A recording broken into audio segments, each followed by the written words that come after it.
A cidade de Fallujah fica a pouco mais de 30 milhas a oeste de Bagdá, na margem oriental do rio Eufrates. Uma cidade industrial densamente povoada, em 2004 era um reduto do partido Baath de Saddam Hussein, e após a inicial batalha de Fallujah, na primavera de 2004, tornou-se um centro extremista, atraindo insurgentes de cidades próximas. Embora uma unidade de segurança iraquiana recém-formada chamada Brigada Fallujah tenha sido encarregada de cuidar da cidade e impedir o retorno dos insurgentes, a presença da brigada foi efêmera. Aqueles que faziam parte da brigada não tinham grande interesse em conflito e confronto, e o grupo acabou se desfazendo, com alguns membros optando por se juntar à insurgência. Assim, nos meses seguintes, Fallujah voltou às mãos dos extremistas. Estima-se que havia cerca de 4.500 insurgentes em Fallujah no final. Embora o governo interino tentou, sem sucesso, extinguir os insurgentes por conta própria. Extremistas continuaram a perambular pelas ruas, se misturando às multidões, facilmente escondidos na extensa e densa paisagem urbana. Isso causou preocupação tanto para os oficiais iraquianos quanto americanos, pois a primeira eleição geral estava chegando em janeiro de 2005, e ambos os governos temiam que os insurgentes minassem o processo e que os cidadãos fossem impedidos de votar. Tais preocupações levaram políticos e militares dos Estados Unidos da América, Reino Unido e Iraque a retomar a cidade de Fallujah. O ataque planejado aos insurgentes dentro da cidade foi originalmente codinomeado Operação Phantom Fury, mas o primeiro-ministro iraquiano logo o renomeou para Operação Al-Fajr, para mostrar que era de fato uma missão apoiada pelo Iraque. Os objetivos principais da operação eram derrotar as forças opositoras, ocupar a cidade e eliminar os esconderijos e suprimentos dos insurgentes. A primeira divisão de fuzileiros navais liderou o plano, com a participação de aproximadamente 15.500 soldados americanos, britânicos e forças de segurança iraquianas no conflito. Panfletos foram lançados de avião na cidade para alertar os civis sobre o iminente ataque e instá-los a fugir da cidade. Quem ficasse para trás seria considerado inimigo. Para incentivar os cidadãos a sair, as forças da coalizão tinham jornalistas incorporados em suas unidades, que relatavam o mau tratamento das forças de segurança e dos locais pelos insurgentes. A campanha logo se mostrou eficaz. Apenas cerca de 30.000 civis permaneceram no início da luta.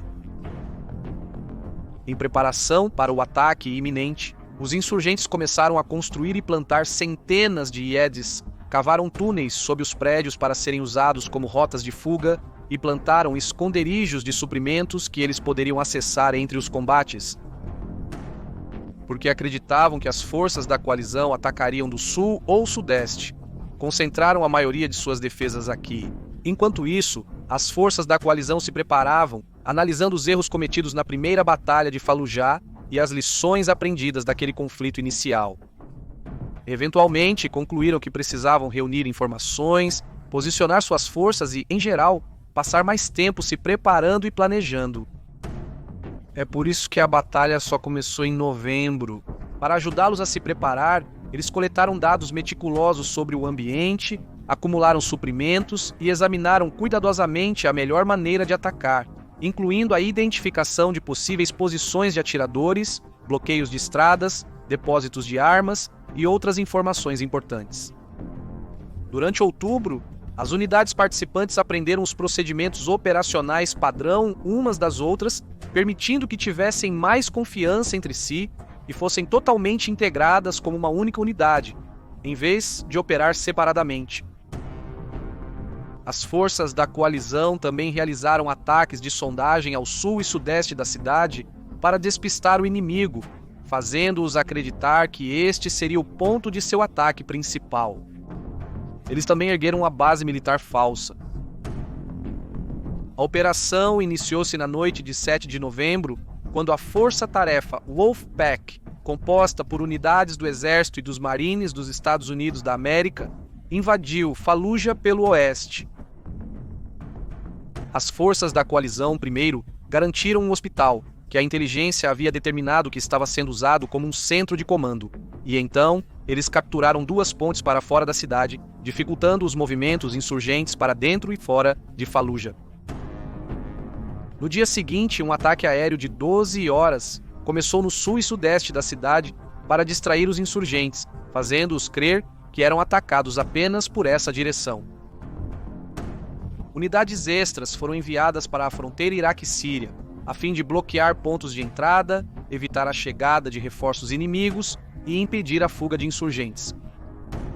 As defesas dos insurgentes foram concentradas no sul e sudeste, deixando o norte da cidade com menos armadilhas preparadas conforme planejado. Isso permitiu que as forças da coalizão evitassem defesas enquanto entravam e capturavam áreas da cidade, cortando a energia para dificultar as operações insurgentes. Diferentes forças-tarefa usaram métodos ligeiramente diferentes ao limpar o norte da cidade entre os dias 8 e 9 de novembro. Alguns acreditavam que limpar todos os prédios possíveis era melhor, resultando em um avanço mais lento, mas impedindo que os insurgentes se escondessem ou escapassem. Outros, porém, apenas checavam os prédios de onde eram alvejados, movendo-se mais rapidamente e cobrindo uma área maior. No entanto, essas abordagens distintas prejudicaram os esforços das forças da coalizão. No dia 9 de novembro, no nordeste da cidade, a Força-Tarefa 22, uma unidade blindada, avançou rapidamente, enquanto uma unidade de fuzileiros navais na mesma área enfrentava dificuldades para acompanhar o ritmo por não possuir blindagem. Eles dependeram de fogo de artilharia e apoio aéreo, que nem sempre estava disponível, pois atendia às necessidades de outras unidades na cidade. Logo, os insurgentes notaram que podiam esquivar-se da Força-Tarefa 22 e atacar os fuzileiros navais vulneráveis quando a Força-Tarefa saía da região. Isso obrigou a Força-Tarefa 22 a voltar para áreas já limpas a fim de auxiliar unidades de fuzileiros navais expostas. Apesar de ter reduzido o ritmo geral das forças da coalizão e tornado a batalha inicial mais complexa que o previsto, ao final de 9 de novembro, diversas unidades alcançaram o centro da cidade. Nos dias seguintes, as forças da coalizão avançaram rumo ao sul. Apesar das melhores preparações, nem sempre era fácil prever as áreas que se mostrariam mais difíceis. Algumas áreas da cidade ofereceram pouca resistência, já outras submeteram as tropas americanas e iraquianas a intenso fogo inimigo. Como resultado, eles adotaram uma rotina de primeiro ordenar um ataque aéreo, seguido por artilharia ou morteiros, antes que as tropas no chão começassem a avançar. Um prédio por vez seria invadido e esvaziado. Nesse ponto, lutar na rua havia se provado muito difícil para os insurgentes, e eles preferiam ficar e lutar de dentro dos prédios. Eles geralmente lutavam em grupos de 4 a 12 e usavam IEDs, RPGs e outras armas, e enquanto alguns lutavam antes de fazer uma fuga, outros ficavam e lutavam até a morte. À noite, as tropas descansavam, pois por motivos desconhecidos, os insurgentes não atacavam no escuro. A escala do conflito era enorme, e como tal, também era a quantidade de recursos utilizados. Isso ocorre parcialmente porque as operações urbanas ofensivas podem usar 4 vezes mais munição do que outras campanhas devido ao tipo de terreno. Isso permite que os alvos se escondam, podendo ser facilmente usado para defesa. Foi relatado posteriormente que as forças da coalizão dispararam cerca de 4.000 rodadas de artilharia e cerca de 10.000 rodadas de morteiro durante o conflito, enquanto aeronaves e helicópteros lançaram cerca de 318 bombas, dispararam 391 foguetes e dispararam 93.000 rodadas de metralhadora enquanto apoiavam as tropas no solo. Até 15 de novembro, pouco mais de uma semana após o início do assalto, autoridades americanas anunciaram que a maior parte da cidade havia sido retomada e que as forças da coalizão combatiam os insurgentes remanescentes no sul e sudoeste. A operação prosseguiu até 23 de dezembro, com tropas americanas e iraquianas neutralizando IEDs, eliminando depósitos de armas e áreas insurgentes. Após o conflito, as forças da coalizão iniciaram os trabalhos de reconstrução da cidade, buscando restabelecer os serviços de emergência, eletricidade e esgoto. Embora a Segunda Batalha de Fallujah tenha sido um sucesso, não foi sem suas críticas.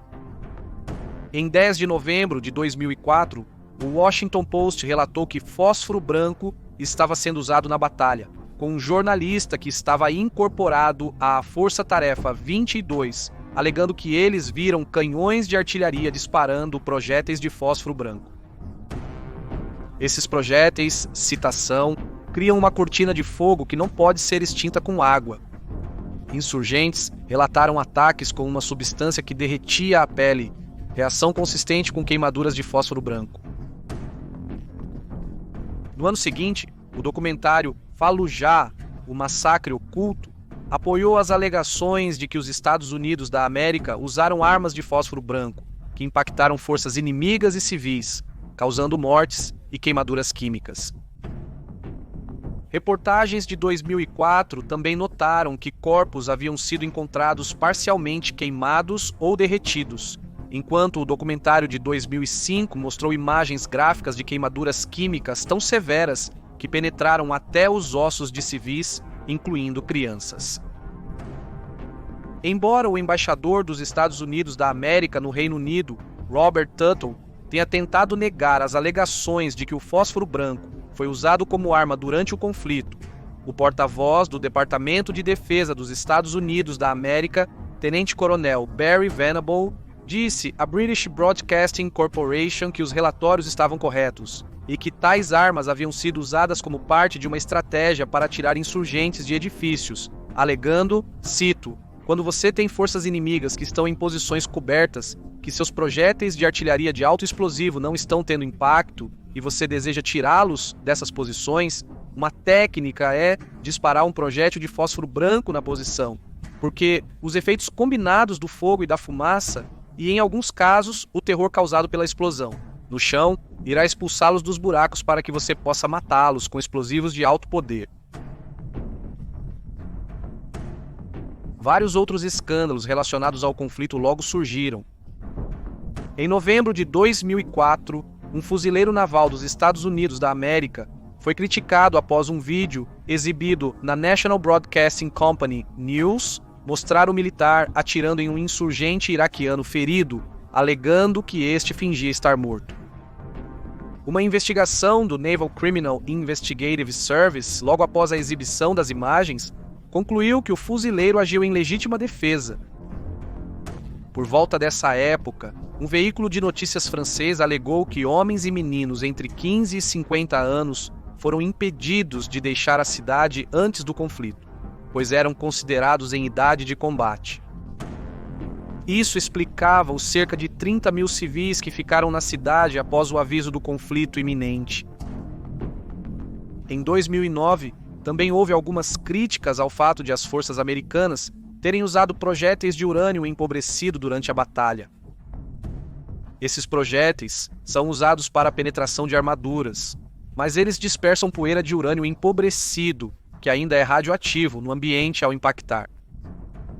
Enquanto um jornal afirmava que altas taxas de mortalidade infantil, defeitos congênitos e câncer se tornaram desenfreados graças ao uso desses projéteis, um estudo de 2012 afirmou que as evidências disponíveis não mostravam um aumento claro nos defeitos congênitos ou uma indicação clara de possível exposição ambiental, incluindo urânio empobrecido. Ele acrescentou: na verdade, não há evidências substanciais de que defeitos genéticos possam surgir da exposição parental ao urânio empobrecido em quaisquer circunstâncias. Outro estudo publicado no mesmo ano concluiu que as taxas mais altas de anomalias congênitas acredita-se serem causadas pela exposição a algum agente genotóxico, possivelmente urânio. O conflito é considerado a batalha mais sangrenta e feroz da Guerra do Iraque. Resultou na morte de cerca de 110 tropas da força da coalizão, enquanto outros 600 ficaram feridos, e entre 1.200 e 2.000 insurgentes foram mortos, e mais 1.500 foram capturados. Além disso, estima-se que 800 civis foram mortos em meio a tudo isso. E isso não leva em conta as centenas de soldados que voltaram para casa como pessoas diferentes e as muitas tropas que tiraram suas próprias vidas após enfrentar condições tão pesadelosas. Um veterano lembrou citando: "Infelizmente, perdemos mais marines que tiraram suas próprias vidas do que perdemos em combate. Nada é mais desolador do que perder alguém para o suicídio depois que eles sobreviveram a tudo o que passaram." Fim da citação. O cabo Lance Chris Lowe serviu no 5º Regimento de Marines como técnico de bombas durante a batalha, deixando os Marines em 2016. Depois da segunda batalha de Fallujah, foi diagnosticado com transtorno de estresse pós-traumático e lesão cerebral traumática. Apesar das dificuldades enfrentadas nos últimos anos, ele se considera sortudo por não ter sido levado ao limite de tirar a própria vida. Ele começou a olhar para as boas memórias que trouxe para casa consigo, em vez de se concentrar nos horrores que sofreu, afirmando, citação: "O tempo passado lá, o sangue, suor e lágrimas, e até risadas, porque houve muitos momentos realmente bons, boa camaradagem, essas memórias vão durar para sempre. O melhor que posso fazer é viver por aqueles que não podem voltar."